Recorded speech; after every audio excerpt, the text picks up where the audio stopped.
Do you love cake? Do you have an event or birthday or wedding that needs something special? Follow Sweet Squirrel Bakery on Instagram or Facebook, or email sweetsquirrelbakery@gmail.com to get a quote or to talk about styles and ideas. Again, that is Sweet Squirrel Bakery on Instagram, Facebook, or Gmail. sweetsquirrelbakery@gmail.com. Today's episode of Meet Someone Who contains graphic scenes of domestic violence. Please listen with discretion. If you or anyone you know is in need of help, the National Domestic Violence Hotline number is 1-800-799-7233 or 1-800-799-SAFE. The National Domestic Hotline also has a website called thehotline.org where you can chat or call with a specialist today. Thank you for listening. Hello, and welcome to another episode of Meet Someone Who. Today we have Ty, who meets someone who is a survivor.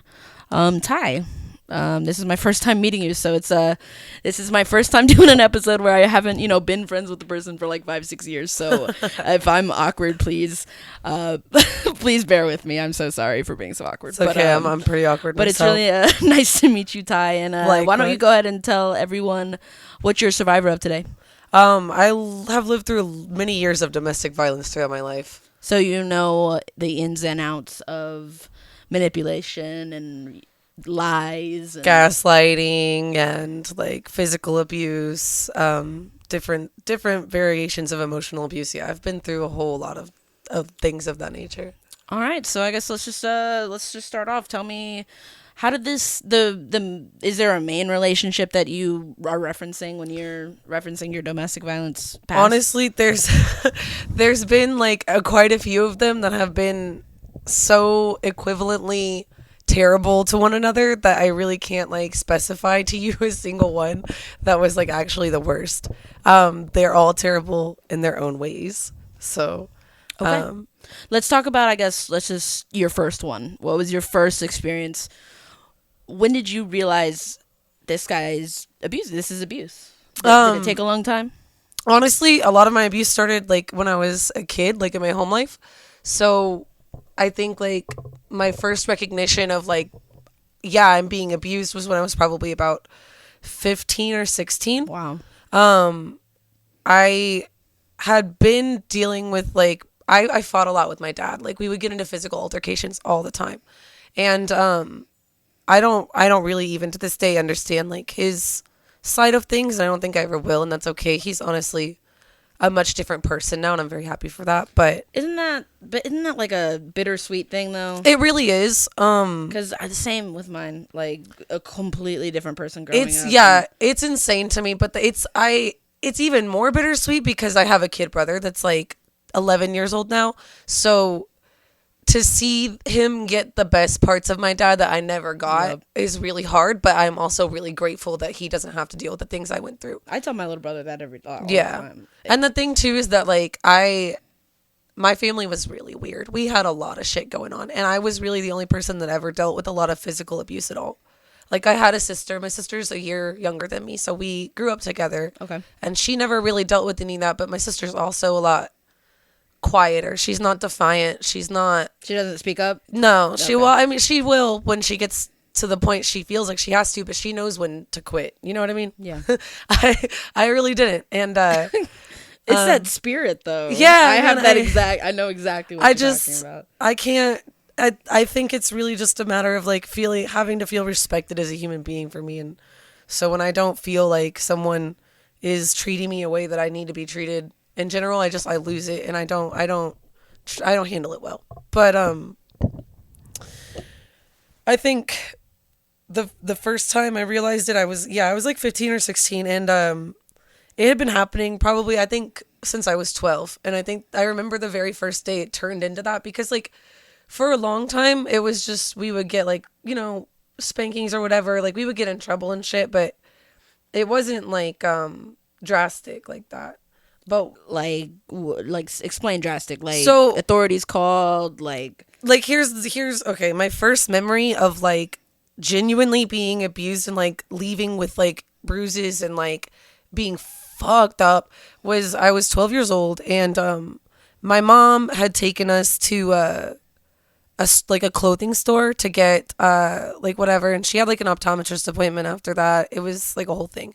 And she told me and my sister to get an outfit each, and then we had to go, but we had like 10 minutes. And I was like, what? Like, that's insane. I can't decide on something in 10 minutes. And so I didn't get to pick anything, and I was kind of a brat. So I like had a meltdown. So I was like 12.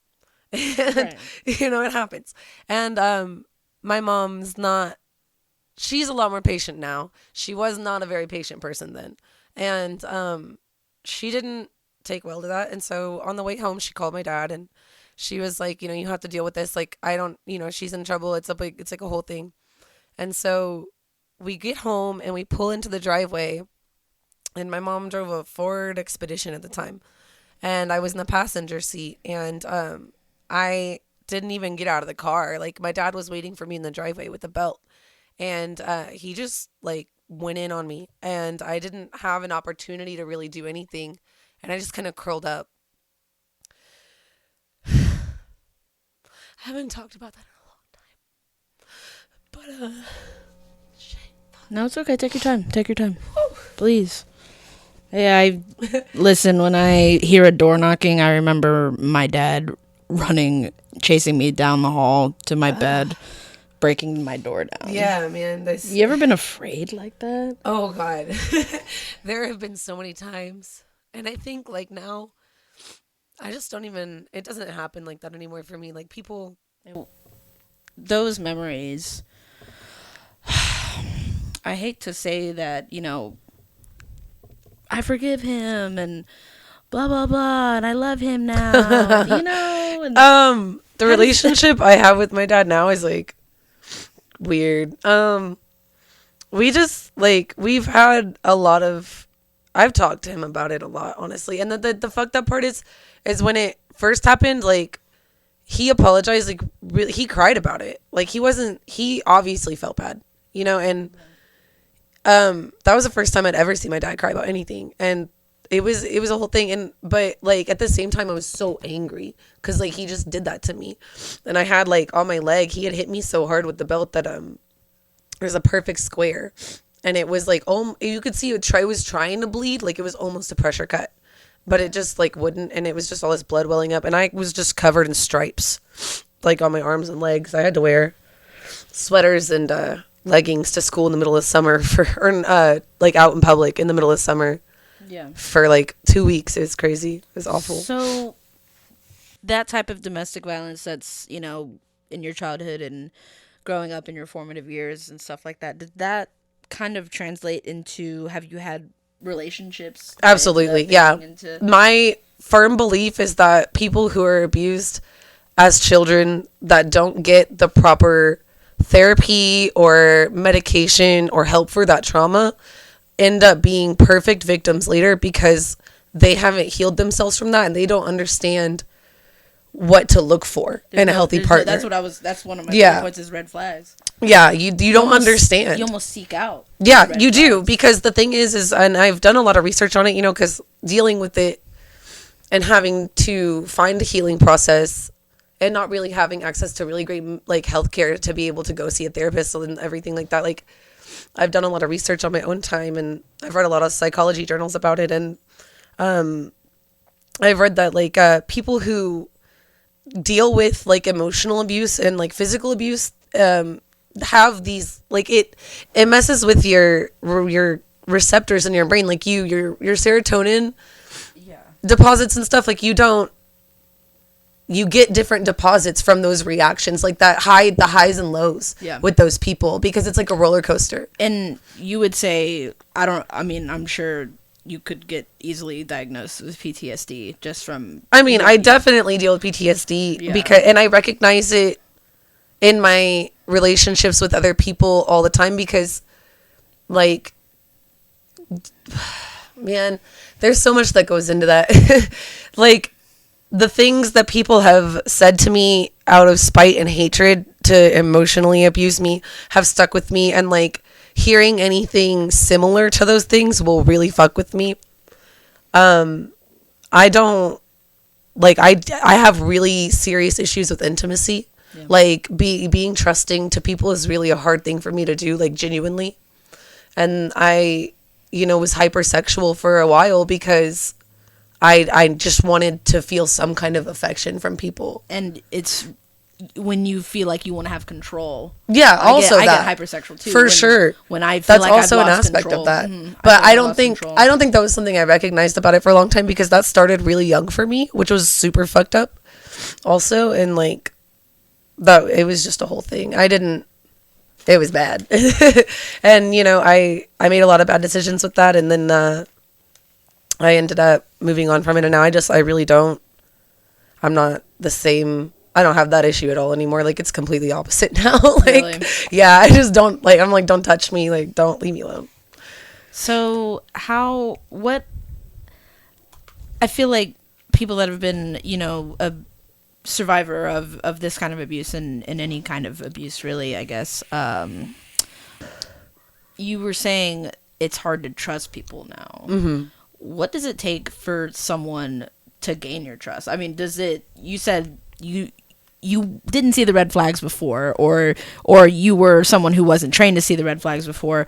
Now that you can, is any little bitty thing gonna like, hey, no, I'm not fucking with you, that's it, you're done? Like, are you quick to cut people off now? Yes and no. I mean, it's I am a forgiving person still. Like, if someone does something that's obviously a mistake or a miscommunication, like, I'm very like, I give people the benefit of the doubt a lot more than I even would like to admit, honestly. But I have a hard time trusting someone on like a super intimate personal level.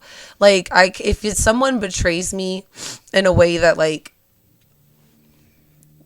what I would deem unforgivable is somebody like physically abusing me, obviously, and then like somebody like lying to me constantly. Like, I would never be able to deal with that. Like, just serious issues, like, and somebody that doesn't respect like what the things that trigger me, for sure. Mm-hmm. Like, that would definitely be a no-go for me. I don't trust you if you don't respect me in that nature. Do you start off relationships now saying, like, prefacing it like, hey, I have these things that bother me and these things that I can't deal with? And I almost feel like I'm obligated to, because if I don't, then like that boundary isn't really set, and I can't expect someone to understand my reaction to something if they don't understand that it's a problem for me to begin with.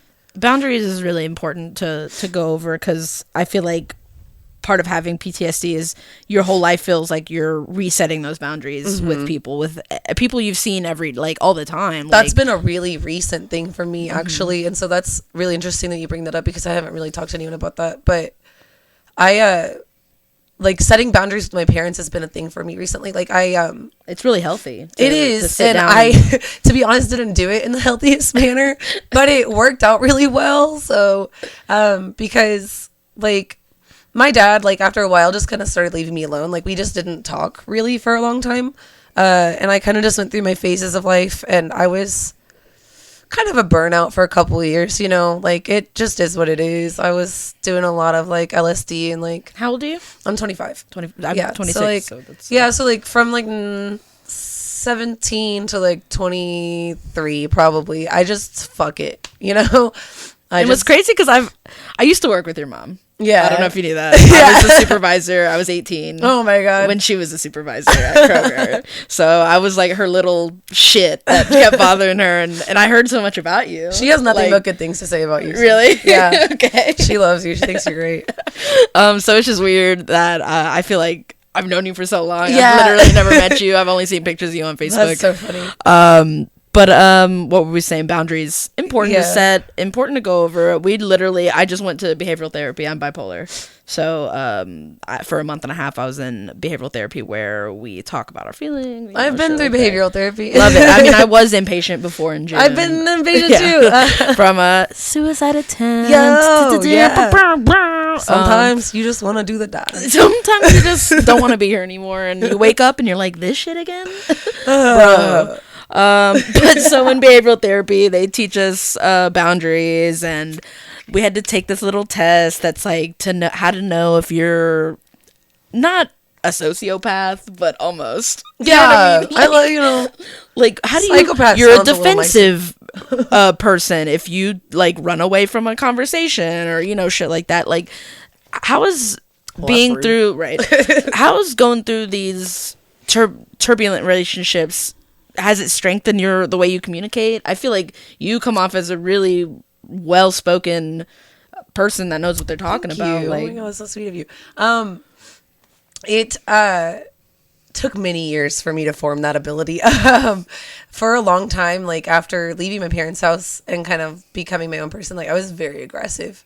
I was an angry motherfucker because everyone just did me dirty all the time, and like it. so you just said, "Fuck it, I'm gonna do the dirty first." I was just mad, and so I was really petty, and I was honestly I had a lot of toxic traits I had to work out, and I was not good at communicating. I would bottle things up because I was afraid of people's reactions, because every reaction I ever got from anyone was negative, and it ended with me getting my ass kicked. So I was really shut off and disconnected from people for quite a few years, and I think that's kind of like the metamorphosis that I needed, though, because it helped a lot to kind of open me up, because after a while I realized like how shitty I was being, and I realized that like I didn't want to be this person, and I realized nobody was gonna like want to be around me and want to enjoy me as a person. It's almost like you feel like you're toxic. I felt like I was toxic. I was. Right after. I know I was. Yeah. It's not even a feeling. Like, I look retrospectively, I had some fucked up habits, and I was not a nice person. I did some really hateful shit to some people, and I did it out of, malice, because I was hurt, and I didn't know how else to respond, because nobody had ever taught me a healthy way to handle anything. Right. So that was it's just all I emotion knew. and violence and Yeah, that was all I knew, and that was the only thing I could respond with. Like, and so it took me a long time to realize that like that wasn't the only choice, and there were other ways to be, and like you didn't have to respond to everything that way, and you could be soft and gentle to people even if they hurt you. Like, you don't have to let people make you into a bad person because of or they treat you even badly. even like letting people or having people make you a hard or cold Exactly. person. Yeah. And because the thing is I see that in some people that I'm close to, and in some of the partners that I've dealt with, they are the way they are because they were abused as children, and I understand that, but that's not an excuse, and it doesn't have to be that way. Right. There's this song that I love, and it's just like okay. There's this part of this song that I really like, and it just reminds me of like, I don't know, this band, the lead singer hates his dad or hated his dad. He's over it now. He was an alcoholic. He's over it now. Yeah. But just this part that he says, our realities are to create, and the sooner that you realize, the sooner that you can change, or history will just hit repeat, and you will pass your poison down onto your child's feet, and they will struggle to breathe, cowering in shadows that you cast they cannot see. I won't repeat the things that I can change. That's mad relatable, dude. So, did you feel like it was? I felt like it was my duty to fix myself. I'm still fixing myself. I think every day, because I can't have kids and give them this sickness of abusive and emotional, just awful. Like, Yeah. you know what I'm saying? Like, Yeah, I have a daughter. She's 7 years old now, and oh my God, is she really? yeah, Wow.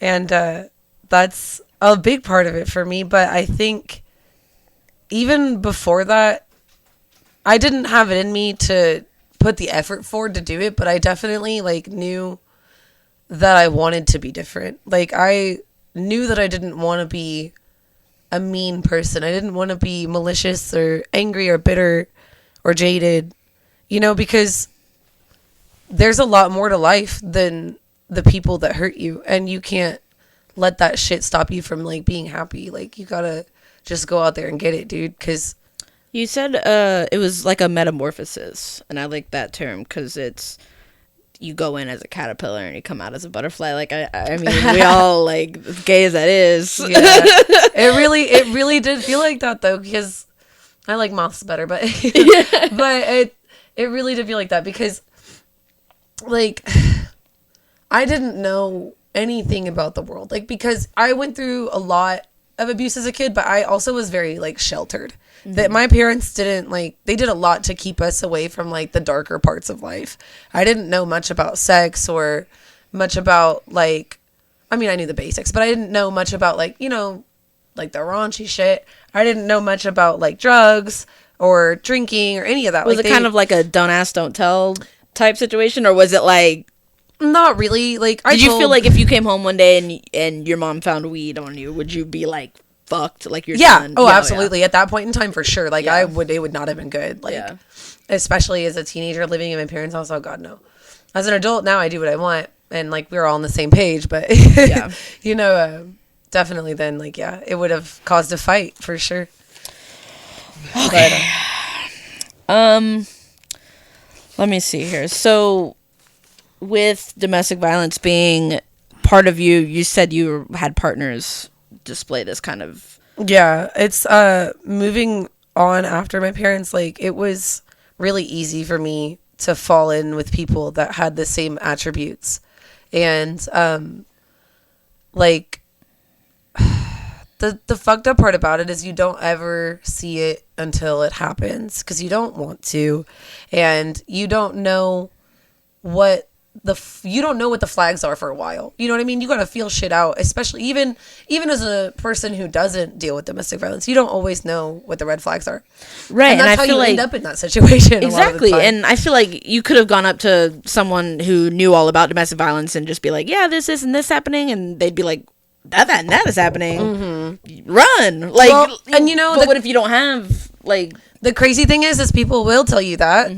But you won't believe it. You still won't want to do it. Well, and you'll just be like, oh, well, you know, like, it's You don't know. no, This is not my even that really. relationship. Well, you know, like, it'll be different later, you know, or like it wasn't always like that, or like, you know, it's always something. There's always some excuse, and I don't even say that like negatively. I say that wistfully, like sadly, because like it hurts me to know that like someone had that much power over me to make me continue making that decision. What was the final, and this could be about any of your abusive relationships or any kind of relationships at all, really. What was your last final thing? Like, so many bad things could happen and you still stay.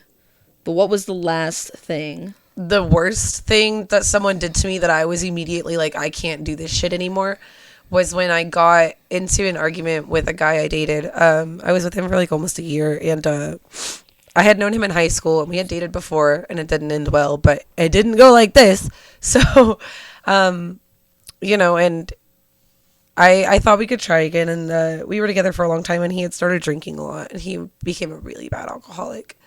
And I'm talking like he was spending our last dollars on a fucking handle of Bacardi and it was shitty Bacardi too. I was so upset.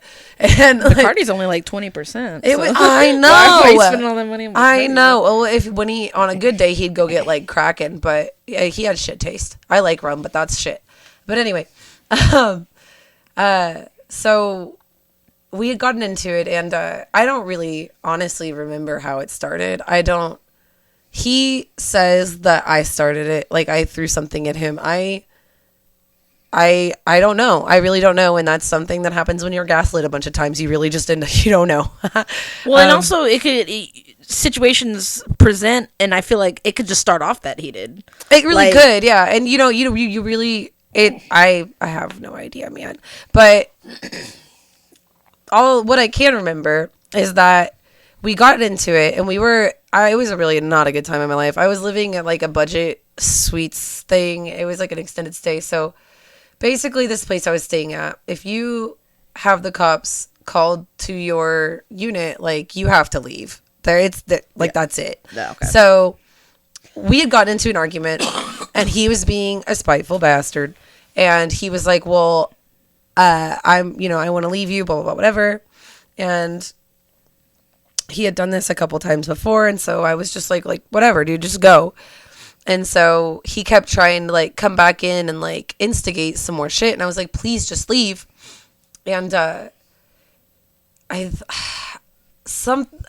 grabbed something of his, or I think it was, I took his keys. I took his keys because he was drunk. And I was like, you can walk off, but you're not taking your car right now. Like, you're too drunk to drive and you're going to kill yourself or someone else. Like, it's just not happening. And he was like, well, then I'm fucking calling the police. So I start, it's panic mode for me at that point because I'm dealing with the drunk nightmare. And I'm thinking, like, I'm going to get evicted. And we also had, like, 10 animals. Jesus. Yeah, they were all, like, small animals. We had, like, a hamster and, like, a little lizard and a snake, like some, like, you know, so it was okay, but like in 2 days with 10 animals to leave this place if you call the police. So it was just crazy, and I was like panicking, and I was like, I started like sobbing and like begging him, and I was like, please don't call the police. And he reaches for the phone, and I reach for the phone because I'm like, I can't afford to move. It's not good. Like, I'm just panicking. So I reach for the phone and I try to grab it from him, and all I remember from that point is me being on the floor and him being on top of me. I'm on my stomach on the floor, and he grabs me by the back of my head by my hair, and he just fucking rams my face into the floor repeatedly. And he broke my nose. I mean, it wasn't really that bad. It was like a little tiny break. Thankfully, it didn't turn out awful, but I left that place with 2 black eyes and a broken nose and a fat lip and some of my hair on the floor, and you know, the cops came, and he'd also at some point choked me out. It was a whole thing. Like, that wasn't the end of it. That was just the one part I really remember. And I mean, of course, you know, at that point I was fighting back too, because I had just lost it at that. You know, like, what are you gonna do at that point? So, you know, I was kicking and screaming, and I also remember him holding me down again and like making me punch him. It was so the weirdest thing ever. Like, he was like, hit me, and I was like, I don't want to do this, and he was like, fucking hit me, and he wouldn't let me go, and until I did it. And so I fuck it, man. So I did it. I just started wailing on him, and like, he started bleeding from his mouth and he spit in my face. I remember that. And then at some point I started screaming because I was panicking. Like, I needed away from him, and I wanted to get out, and he wouldn't let me go. And I just started screaming and screaming, like, because I didn't know what else to do. And I guess someone heard me because the police came, and I know I didn't call them, and I know he didn't call them. So I did end up getting kicked out of that place. And how old were you when this was going on? 22, I think. 21, 22. Okay. I was old enough to buy alcohol. I know that. Yeah. I think I was about 22. So yeah, that wasn't actually that long ago, but that was a hard time. He ended up not doing any jail time either, because my dumbass was, you know, under the spell, and it'd be like that. And his parents, I actually was really close with them, and they fucked me over hard, and that was hard for me because they were just worried about him going to jail, not worried about what he did to me at all. And they convinced me to sign an affidavit because they told me that jail wouldn't help him and he needed therapy. And, you know, if I loved him, I needed to do that for him so that he could get the help he needed or whatever. So, and I mean, I do believe that he needed therapy, but also, like, fuck that guy. He needed to go to jail. Like, and I'm really mad about it retrospectively. And that's the part that sucks the most, is you always realize it, like, a long time after the fact. Right. And, you know, at that point, you really can't do anything but accept it. So, yeah. Well, Jesus Christ. Yeah, Jesus Christ. he was definitely one of the worst, physically. The way you described it, I could see it. Like, I could picture it in my head, and I couldn't even imagine closing my eyes and having to think about that. Like, well, at that point, it's just like full survival instinct. Like, there's not like, had I been able to grab anything nearby, I probably would have hit him with it. Like, I had nothing, and I was also, like, so weirdly so concerned about my animals, like, because they were also small. Like, you know, small animals have heart attacks really easy in situations that are, like, right, anxietal. So I was so worried for them. in that moment. I remember that being like one of my thoughts at the moment. I was like, what if my birds die? Because we had little finches, and I loved my finches. So we were talking about final straws. Was that one for that? Yeah, that absolutely. particular relationship? I left after that, and I definitely did not go back. I think it took me a while to like get like stop having feelings for him, but I definitely like was not.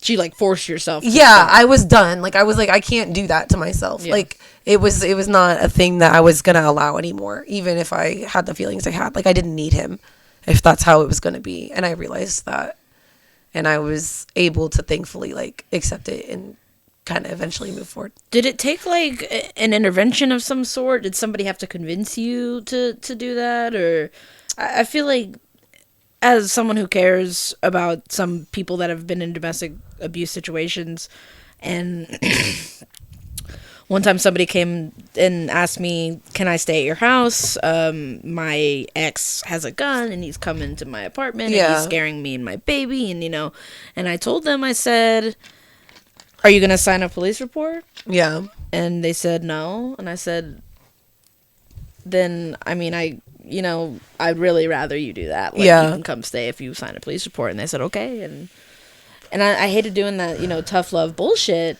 Sometimes you need that though. And that's, it kind of did happen that way for me because, so what happened after that was, I called my mom. I didn't know what else to do. And my mom, as tumultuous of a relationship as we've had, I am really close with my mom. I tell my mom everything, and my mom tells me a lot of shit that nobody else knows about my mom. Like, and so I called my mom, and I was like, I told her what happened, and she was really disappointed because that wasn't the first time that had happened to me, something like that, and she didn't like that guy to begin with.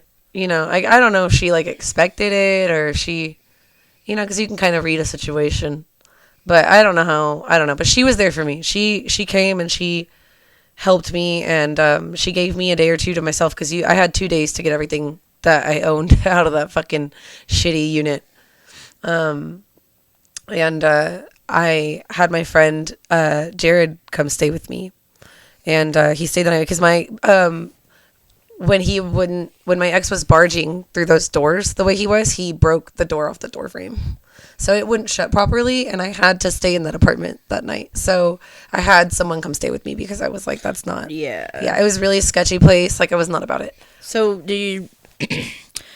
with friends, do you tell your friends the hairy details about these situations as they're going on? Or do you... Is it... I mean, I know some people that are embarrassed of stuff like that. And there's certain people that I am close enough to that have stuck with me and supported me through all the things that I have been through, and those people are my family. Like, I don't trust anyone the way I trust them. Like, they have been with me through all of it, and yeah, I definitely there's like maybe 2 to 3 people that I trust well enough to like yeah, this is really what happened, and like it's not cool, and like I will tell my parents, but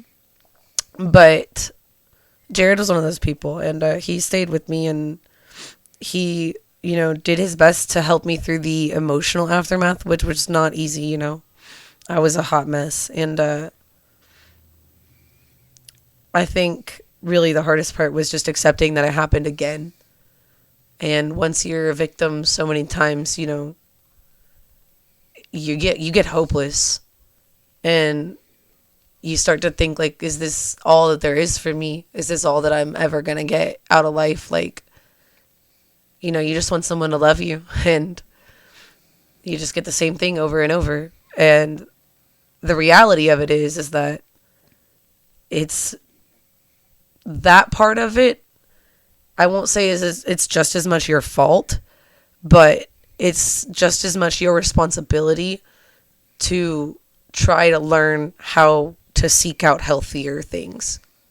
To kind of teach yourself to if you don't spot out healthier flags. If you don't manage that, you're never gonna find anything better, and that's the sad fact about it. You're just gonna keep cycling over and over. You will, and that's the reality, and I hate that. So you caught yourself cycling and you Yeah. stopped it. And even honestly, like, even through my most recent relationship, like, there was a lot of emotional abuse going on there too. And at some point, I was just like, you know what? No, Yeah. I'm done. Like, I'm not doing this with you.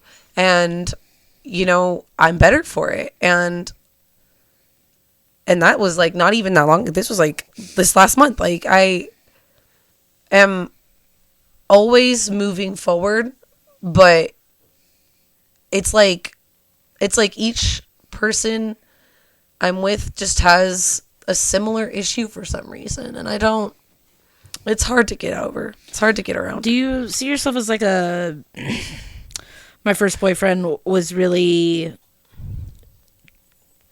had a really complicated relationship with his family too, and I saw myself as kind of like a healer, like taking them in and teaching them what love is, and he doesn't know how to love yet, and I'm just Yes and no, because in a way, like, my last relationship, like, he did that for me in a lot of ways too, because I grew up, like, I have ADHD. I've had ADHD my whole life, born with it, it's the whole thing. So that means that I have a very hard time being a practical, responsible adult. heard. And Five Ants gang. yes, I have been taking Adderall recently, and I don't know how I feel about it. We might switch over. But so with my last relationship, like, he was good to me in a lot of ways. Like, he's not a bad person. He just has some shit he's got to work through. You know what I mean? Mm-hmm. And so, he helped me learn to be more practical and more responsible. But at the same time, he didn't have that emotional response that I was looking for that I really needed. Like, I desperately need that because of all the issues that I have built up at this point. And also, I think my ADHD plays a part in that, because you have a lot of different emotional values when you deal with ADHD. So it's very similar to bipolar disorder. So Would you consider? Oh, I'm one of the lucky ones that has both. So. Yay! Woo! But would you consider yourself a romantic? Oh, for sure. I don't know. It's not like I expect everything to be like a movie, or, it's always going to be like rainbows and sunshine all the time. I don't think that by any means. I know that people have arguments and they don't always get along. And like, when you put two people together for a long enough period of time, they start to find things to argue about, and that's fine. But as long as they're, all I ask is arguments. Like, yeah, that's what I'm saying. Like, all I ask is like reasonable communication. And that's one thing that I never have gotten from a partner. Really? Yeah. And that's still to this day. Still to this day. Like, Yeah. that's just something I've never gotten from anyone. You're going to find it. I know I will. You're And I'm not going to find it. stop looking for it. And I'm fine with, however long it takes me. Life is short, but it's not too short. I'll figure it out. So I wanted to, since we're kind of on that path, moving on, what does that look like to you? Is it more self-care? Is it recognizing those healthier signs in people and seeking out people like that? Or is it some alone time? It's mostly just total independence, because a lot of that built a sense of codependency. And for a long time, I felt like there was just like a void that I needed to fill, and I thought that I could fill it with, the affection of another person, and that would help me. And I've come to kind of realize that while the affection of other people is something that definitely everyone should have at some point in their life, and it is important, it shouldn't be what I focus on more than anything. It shouldn't be something that controls all of my decisions. Right. And having been in relationships with people who require you to dedicate every ounce of yourself to them, even more than you have to give, and you're trying to give them that, you become really codependent. So I think a total sense of independence is really what moving on looks like for me. And I'm working on that right now, and I'm doing really well for myself, I think. Good for you. So I'm happy about it. It's time. It is time to move on. It fucking really is, man. Because I've been saying that lately too. Like, life is short, but it's not that short. Like, you know what Yeah, I mean? you know, I got time, but I don't got all the time. So you're not really speeding into this relationship thing. Are you single right now? Yeah, at the moment, I'm kind of just vibing and doing me. You know, I'm probably gonna like casually see someone or something like that in a while, but I just kind of want to take some time and breathe for a minute. You know, and the breakup honestly has been really amicable. This is the first healthy breakup I've ever been through, so Good for you. it's been really nice. That's always a scary thing, breaking up with someone after you've had such bad breakups. Yeah. It's kind of like, ooh, should I even do that? I'd rather be in a shitty relationship than have, you know, my nose broken again. Yeah, Like, yeah, what the for fuck? sure. Like, not to joke, but like, Yeah, no, Jesus fucking legitimate. That's like Christ. it's so for real like that. But yeah, no, it's been really refreshing to be able to just be like, hey, I don't think this is good for us. You know, like I have no problem with you as a human being. Like I just don't want to be your partner because we are not great together. You know, and for him to be able to just be like, yeah, okay, cool, like let's just chill then, like we're good. And you know, it's been cool, and like we still like hang out and talk and stuff. We're just not intimate. We're not, you know, like I have my own little space and stuff. Like I don't, you know, it's cool. good. So That's good to hear. I'm glad. Any advice you have for someone who's not technically, you know, abusive or, you know, violent, or just anything that if they're in a situation they don't want to be in? What's something that you wish, if you could go back in time and tell yourself? if you have the thought in your head more than 2 to 3 times, maybe I shouldn't be here, and maybe I shouldn't be doing this, and maybe this isn't good for me, then that's the case. You need to go. Listen to that gut reaction. If you have that thought more than once, like a lot, often, like if you feel that way, you need to go. Even if you have other feelings, like do it for yourself, and it's going to hurt, and it's not going to be easy, and it's going to take you some time to get over it, and it's going to take you a lot to process it, but you got to do it for yourself, and you got to do it for the people around you that do care about you. And more than that,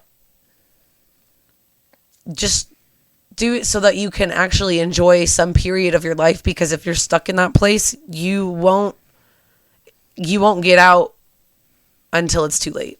Yeah. That'll be a lot of time you waste. Yeah, it not only that, but you know, you could end up with a serious like life-changing injury. Yeah. Like you could end up dead. Like you really that's a thing that happens so often, and people really don't talk about it. Domestic violence does oftentimes end up in murder. It can. Oh yeah, that's it. I was watching something the other day. It's like the number 3 cause Yes. of a pregnant woman is death by their husband or boyfriend Yes. or whatever. Yes. Baby daddy. Jesus fucking Christ. Like, I think that's good to hear though. Is that you caught it? You're practicing self-love. You're moving on. It took a lot of experience, and it took a lot of Learning and relearning and growing and yeah, changing. it definitely I had to go through a lot. You know, there was a lot of like drug abuse, and it's all kinds of crazy things that I had to learn to understand that there was more to life than bullshit. Yeah. You know, and I think that's a lot of people in different ways. So Well, awesome. I'm so glad to hear you're doing much better, and that your recent breakup has gone so well. Thank and you. that things really can change, and you can just be healthier, and you can it is possible. change and grow. And It's learn possible. You don't always have to be the same person and live in the same state. You don't always have to. Change your name. Move to Nebraska. Fuck it. Yeah, you don't have. You can accept your situation without, you know, continuing to live in it. Yeah. Hell yeah. Well, all right, Ty. I really appreciate you being on the show and advocating for such an important thing like this. And I know we joke a lot around here, but thank you for bringing such a serious matter to our show. And before we go, I just want to end the episode with some information about the National Domestic Violence Hotline. If you know someone who's in a situation like these or any type of situation that they shouldn't be in, please call 1-800-799-SAFE. That's 1-800-799-7233. Or go to thehotline.org where you can chat or call from there. Ty, any last words? Anything else you want to say? Shouts out to anybody that you want to hear this? Just all the people that have supported me to get through all the things that I've been through this far. The people that have stuck by me and, have always told me that, I will be okay and that they're there for me and that, Are you starting to believe that you're going to be okay? I am. I've believed that for a long time, honestly. It took me a long time to go get it, so it's in your reach. Yeah. I just gotta get some gumption, but. Well, alrighty, Ty. I hope you have a wonderful night, and thank you all for listening. Thanks have a wonderful for having night. me. Absolutely.